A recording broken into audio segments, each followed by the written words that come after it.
Do you ever feel like you're spending all day trying to catch up to your own energy? Maybe you wake up tired. You push through the morning, you drink another cup of coffee, and tell yourself, you'll rest later. And somehow later never comes. For many women, menopause changes the relationship they have with energy. Things that once felt effortless now require planning. Recovery takes longer, busy days have bigger consequences, and perhaps the hardest part is accepting that pushing harder no longer works. Today, we're talking about reclaiming energy without pushing, why midlife bodies often respond better to support than pressure, how burnout changes the way the energy is produced and restored, and what it looks like to build a life around sustainability rather than survival. Hey everyone, I'd like to welcome you to MenoSpark, the podcast that helps women reignite their spark through perimenopause and beyond with a focus on holistic health and wellness. I'm your host, Allie Thies. I'm a board certified sexologist, sex coach, menopause care provider, integrative wellness coach. I'm certified in integrative functional nutrition and your go to guide for navigating the wild, weird, and wonderful ride that is midlife. Why? Because I've been doing this full journey without hormones. And if you're new here, welcome. Be sure to hit that follow button so that you never miss an episode. And if you're returning, thank you for being a part of this amazing community. I was going to apologize for not being here last week, but on second thought, I'm not going to apologize. Um, Last week was tough. Mom was in the hospital, collapsed, uh, and I just didn't have the energy nor the bandwidth to do last week's episode. And I'm noticing, postmenopausal here, I'm 59, that recovery and energy both take both take longer, and stressful days just knock you out. Um, Last night I had one of my cats had a massive stroke and died right after I got her to the emergency vet. Um, so yesterday was incredibly stressful, and I did nothing yesterday other than take her to the hospital, and I also visited my dad because it was Father's Day.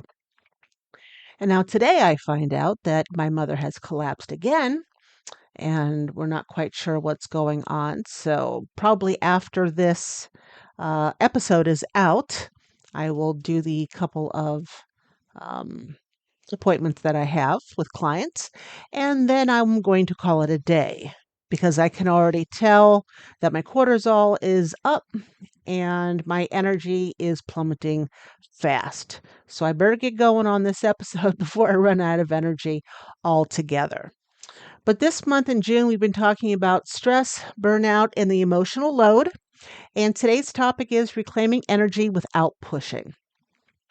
So, for decades, many women, especially us Gen Xers, successfully compensated for stress. We slept less, we did more, we managed everybody else's needs, we worked long hours, we skipped meals, we ignored exhaustion. And often we could still function. But menopause, well, it fucks that equation, doesn't it?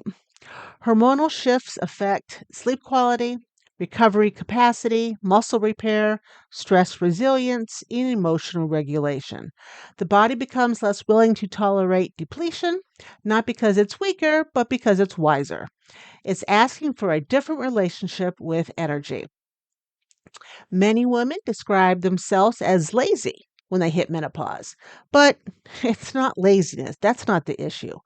Energy is influenced by many systems, including blood sugar regulation, cortisol patterns, inflammation, sleep quality, muscle mass, emotional load, and nervous system flexibility. If several of those systems are struggling simultaneously, energy production, well, it changes. This is why women, myself included, often say, I want to do things, but I just don't have anything left. And that distinction matters. The desire is there, but the capacity is not. Modern culture rewards productivity, especially for women. Being busy is often viewed as successful. Rest is often viewed as laziness, but constant output has consequences. Women frequently become experts at meeting everybody else's expectations. Meanwhile, we, the collective we, Gen Xers, and others, we ignore hunger, fatigue, overwhelm, grief, and frustration. And I think the trash truck is moving by. Let's let them go. Oh, it's awful loud. Eventually, the body stops cooperating, not to punish, but to protect you. Fatigue can become a boundary the body creates when we haven't been able to create one ourselves. Because, again, I'm going to say us Gen Xers because the majority of us are the ones who are in perimenopause and beyond, with others, I think, in their lower 30s are hitting perimenopause and beyond. We're used to pushing, pushing, pushing, and we can't do it anymore. Okay. One of the most difficult mindset shifts in menopause is learning to pace yourself. Pacing means understanding that energy is finite and spending it intentionally.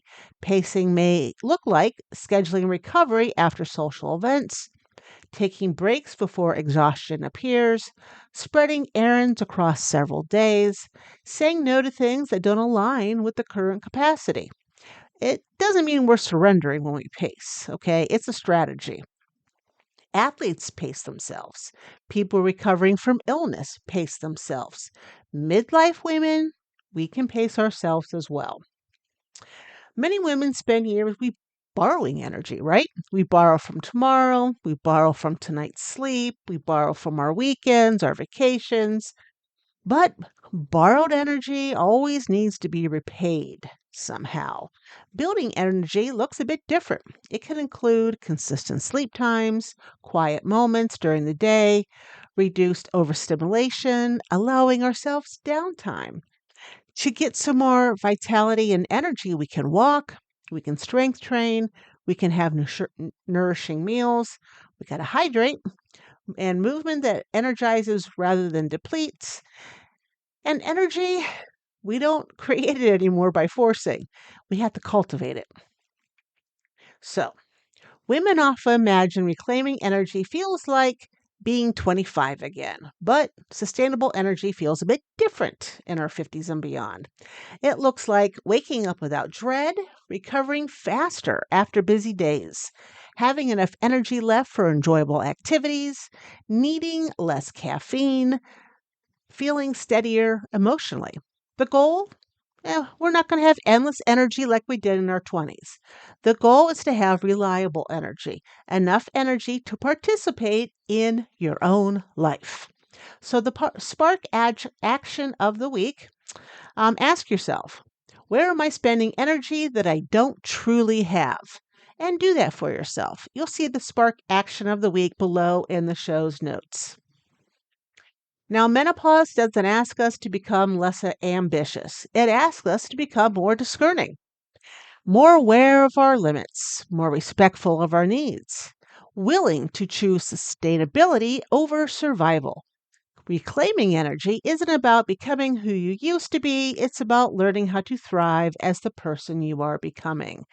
And with myself and having 2 Substacks, 4 websites, 2 newsletters, 3 if you count Substack, 4 or 5 if you count Substack, I've got to rein myself in. I used to be able to keep up with everything. I cannot do it anymore. So, what am I going to do? I haven't figured it out yet. But as soon as I know, I will let you know. And guys, if today's episode resonated with you, I see you, I've been there, and I promise there is a way forward. Don't walk this road alone. You are worthy of healing, connection, and joy. And I want to thank you for hanging out with me here on MenoSpark today. I hope you enjoyed the episode, learned something from it. If you found it helpful, please share it with a friend, leave a review, and make sure you're subscribed. Follow me on Facebook, Instagram, TikTok, and Substack for menopausal insights, holistic tools, and new ways to support your spark. And if no one's told you this today, let me be the first to say it. You are fabulous. Until next time, keep that spark alive. You deserve it.